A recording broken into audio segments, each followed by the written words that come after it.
So let's dig a little deeper into what authorities are calling an anti-Semitic terrorist attack in Australia. Let's go to Emma Withrow from the Fact Check team. And unfortunately, Emma, this is not an isolated incident. You've been looking into it today. Yeah. Break down the numbers of anti-Semitic attacks that have only surged in the last couple of years. Yeah, it's been awful. So since October 7th, 2023, there's been a notable escalation in anti-Semitic attacks globally, just, all across the globe, from violent assaults to vandalism and threats against synagogues and Jewish institutions.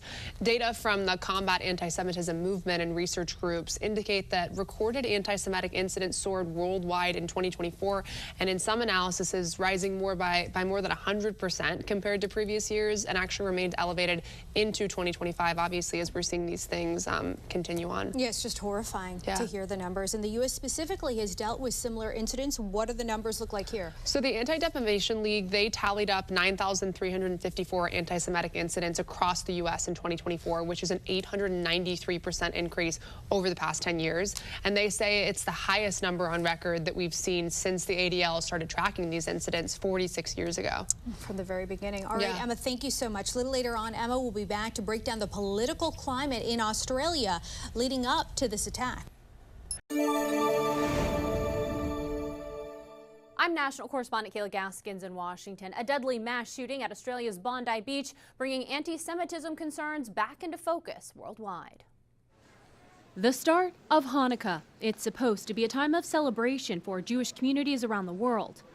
But tragedy darkened this 8-day festival of lights when 2 gunmen opened fire at a Hanukkah celebration in Australia's Bondi Beach, killing at least 15. An act of anti-Semitism, an act of terrorism on our shores. Israeli Prime Minister Benjamin Netanyahu says Australia's decision in September to recognize Palestine as a state rewarded not only the terrorism of the October 7th attacks, but also anti-Semitic sentiment cheered by some of the protesters, including this crowd in Sydney, which some heard as "gas the Jews," but others insisted they said, "Where's the Jews?" Jewish leaders say both possible versions of the chant outside the Sydney Opera House are highly problematic. Your government did nothing to stop the spread of anti-Semitism in Australia. You let the disease spread, and the result is the horrific attacks on Jews we saw today. It's a charge Australia's leader strongly rejects. Do you accept any link between that recognition and the massacre in Bondi? No, I don't. And overwhelmingly, most of the world recognises a two-state solution as being the way forward. The Bondi Beach attack is the latest and deadliest in a string of anti-Semitic attacks worldwide. In the UK, a terrorist attacked a synagogue on Yom Kippur. In the U.S., 2 Israeli embassy staffers were shot and killed in Washington, D.C. this past May. In June, a man threw Molotov cocktails at a group of Jewish demonstrators in Boulder, Colorado. And during Passover, the governor's mansion in Pennsylvania was set on fire. Governor Josh Shapiro is Jewish. The latest hate crime report from the FBI released in August shows anti-Jewish hate crimes in the U.S. are at the highest level since the FBI began tracking that data back in 1990. In Washington, I'm Kayla Gaskins. At least 15 people are dead, including a child, after a mass shooting at Bondi Beach in Australia this weekend. Police say roughly 1,000 people were gathering for an event celebrating the Jewish holiday of Hanukkah when the attack took place. More than 24 people, including 2 police officers, have been hospitalized. Police shot the 2 suspects, a father-son duo, we've learned. The Prime Minister says the 50-year-old father died at the scene and his 24-year-old son is in a coma in the hospital as of today. The deadly attack follows a sharp rise in the anti-Semitic attacks in Australia over the last 2 years. In 2023, look here, nearly 500 anti-Semitic incidents reported in the country. That number exploding to more than 2,000 incidents in 2024, resulting in a 300% increase. According to advocacy group ECAJ, there were more than 1,500 incidents reported this year. Australia, home to about 117,000 Jews who make up less than 0.5% of the country's population. The global Jewish community is still reeling following the deadly anti-Semitic terrorist attack in Australia.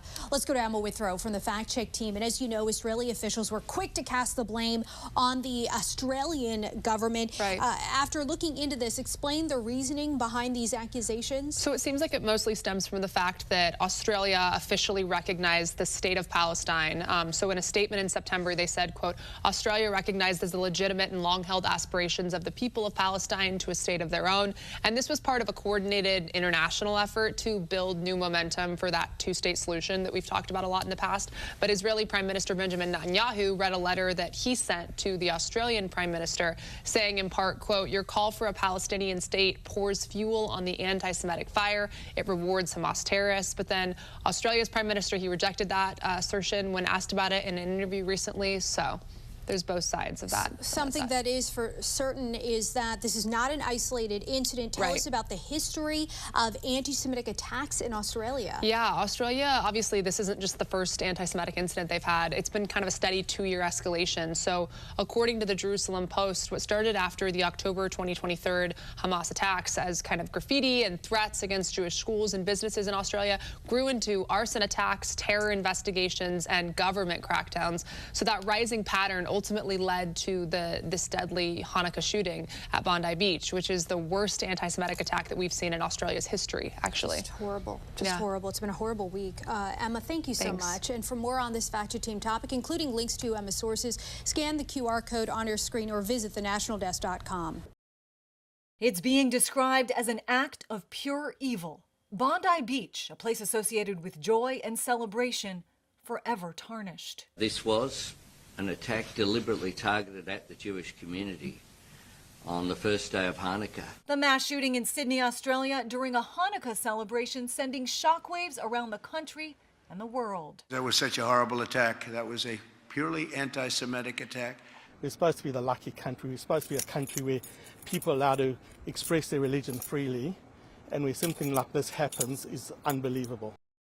The suspects, a father and son, with this extraordinary video appearing to show the moment a 43-year-old Muslim father wrestles the gun out of one of the suspects' hands.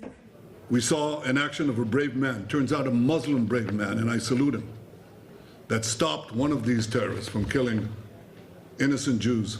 The incident occurring less than 2 weeks after this report from the Executive Council of Australian Jewry detailed anti-Semitic incidents in Australia have reached historic highs since the Hamas-led terrorist attacks in Israel on October 7th, 2023. The United States also on high alert, the last few years bringing a spotlight to anti-Semitic incidents on college campuses and other acts of violence.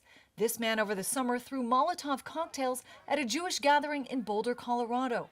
And in Washington, D.C. in May, a suspect opened fire on people leaving an event hosted by the American Jewish Committee, killing 2. Australia's Prime Minister vowing his country will never submit to division, violence, or hatred. I'm Christine Frizzell for the National News Desk.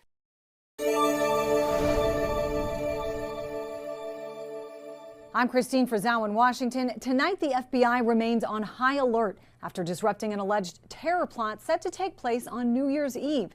It comes at the end of a year that started with a deadly New Year's Day attack, followed by many more, both here in the United States and around the world.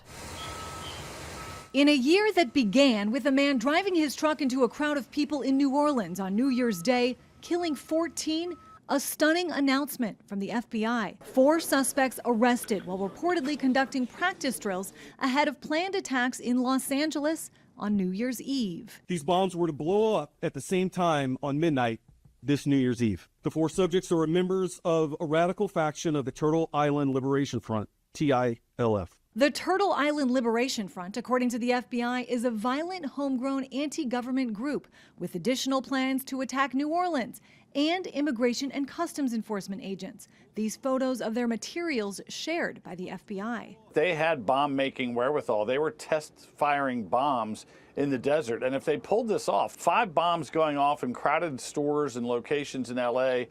Under the cover of the noise of New Year's Eve fireworks. This could have been devastating. Another alleged plot, foiled by the FBI, set to be carried out on Halloween weekend near Detroit, as several other instances of terrorism centered around holidays have unfortunately been successful. This attack on Yom Kippur in Manchester, UK, and of course, the weekend attack at Australia's Bondi Beach. You simply cannot harden every school, every synagogue, every Christmas party, every holiday market. The father and son suspects allegedly had a handmade ISIS flag found in their car.